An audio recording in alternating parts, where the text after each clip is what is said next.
Welcome back. I'm speaking today with Representative Ken Roberts from District 8 in his 5th term, and Russ Fulcher from the Senate Majority, his Senate Majority Caucus Leader, District 21 in his 3rd term. Both these gentlemen are Majority Caucus Leaders in the respective houses. Ken, prior to the break, you were talking about change in regulations and statutes. Right. As I was saying, that we have a number of situations in the Idaho Code that were built on the assumption that we would have an ever-increasing revenue stream in the state of Idaho.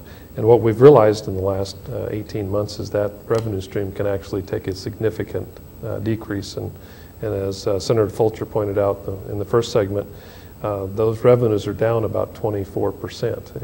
And number-wise, it's about $731 million when you compare where we have been and where we are today.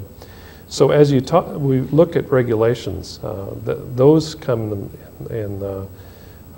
along the times when times are good and the economy is doing well. There's ideas brought forth and they usually get adopted, and it seems like we pile on one regulation after another, and pretty soon the businesses are going, you know, these regulations are very expensive for me to meet those guidelines.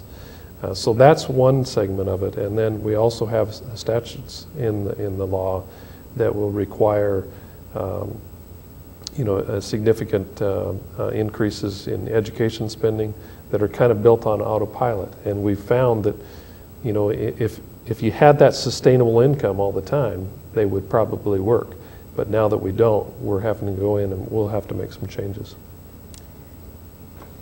You had something? Elizabeth, along with that, and I agree with Representative Roberts, but along with that, I wanted to maybe put some things on the table that are quite specific in nature that we have to discuss when we're going through this process. First of all, you have to continually evaluate what it really is the proper role of government.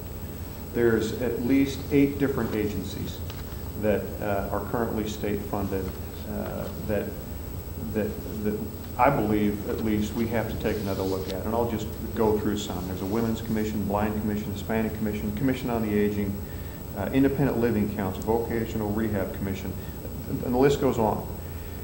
All of those were put in place for a reason, and undoubtedly with the best intentions at heart. But I think that now in particular, you have to take a look at those and say, are there areas we can consolidate? Are there areas that we can, if nothing else, take that administration and pool that and reduce those spending dollars? So that's one thing. The other thing that you may have heard about a little bit is taking some of those services and focusing them a little bit more on pay per use. That's some of the discussion you've heard about with the Parks and Rec discussion. And how much money can we save if we focus on pay per use type strategies for the users instead of just providing that service. Those are a couple of very specific examples. And if you're ready to talk about some of the education discussions, I can do that too, but I'll let you decide if that's if you want to segue into that. So I do want to talk about that. If you Sure. don't mind, I'd like to. He's proposing that you take money out of the land endowment funds to give to education. Let's talk about the endowment for just a moment. Basically what that is, that's receipts from timber sales, for land leases, from mining claims, those kinds of things all roll into the endowment fund for education. It was it's part of the original plan for the state, and it's been there in place for a long time. That fund stands at several $100 million, but that's a portion that's invested. And the return on those dollars is what we use to help fund public education in the state of Idaho and higher education as well. What Superintendent Luna is proposing to do is, out of that reserve fund that's in place, is to pull an additional, there'd be about $30+ million come out annually, but he wants to pull an additional $50 million plus out of there. The cautionary thing we have to remember when we do that, if we do that, is that was built kind of as a buffer to accommodate changes in timber prices in the state of Idaho, changes in the market, the return on the investments. And if you pull out of that reserve too much, what you'll do is you'll spend the money today. It'll feel really good today.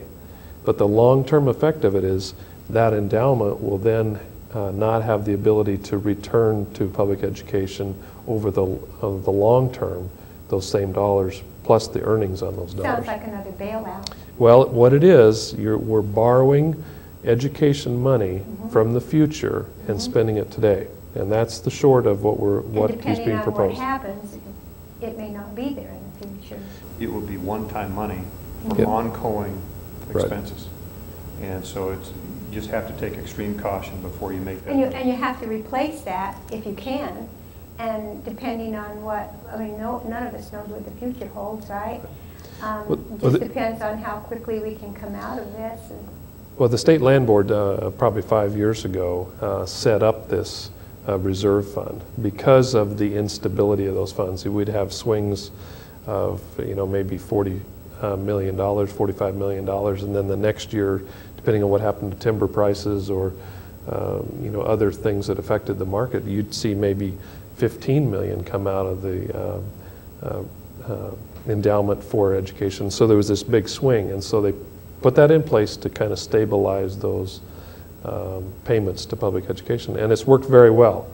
But when we start talking about removing an additional amount, it's going to throw it out of whack. 50 million is not small change. It brings the balance of the fund down substantially, but it's just like using the reserves from the rainy day accounts. Exactly. It's one-time money, and Senator Fulcher is exactly correct. You build one-time money into the budget, then you better ask yourself the question, how am I going to pay for it next year? Because it's an ongoing expense. The dilemma is, I'm trying to survive today, but if I'm grabbing everything from the future, then what do I have tomorrow to live off of? Right. And so I'm sure that Tom Luna is in that position. He's saying, I've just got to take care of things today. If you don't do that, what are some other options that you have?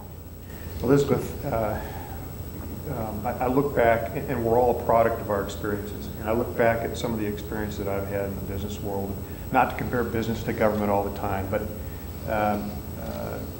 I'll use my years at Micron, for example. Some of the most productive changes we made in that business were when we were facing closing the doors. And I think that some of those paradigm shifts need to be applied now to the budgeting of state government. For example, using the education scenario as an example, what if we were to consolidate the insurance plans for all public school employees? Right now we've got 115 districts, 115 different plans or thereabouts. Pooling that. Now, I know there's some things that have to be hopped in order to get that done, but that's one example that potentially can save a lot of money. Another scenario is the average teacher will spend about 180 days in the classroom every year. Administrators will spend about 220 days in class.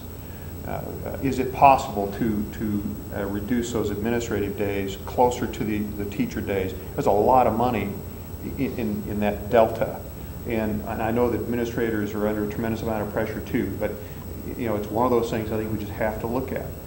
A third thing is, and you've heard a lot about this, extremely emotional, controversial in a lot of places, but we do have 115 districts in this state, and 115 different school boards and consolidation. Consolidated, the bad C word. That's right, it's the C word. And you know what, I understand if you're in rural Idaho and that high school is that is the center of your town. But are there ways to keep that the center of your town, but combine administrative resources in some fashion? And those are three things that frankly we would not even be looking at if it weren't for the situation that we're in. When we come back from the break, I want to continue along those lines to see if there's been any studies that tally up how much we could change through consolidation. I'm Elizabeth Allen Hodge. The program is Legislative Watch.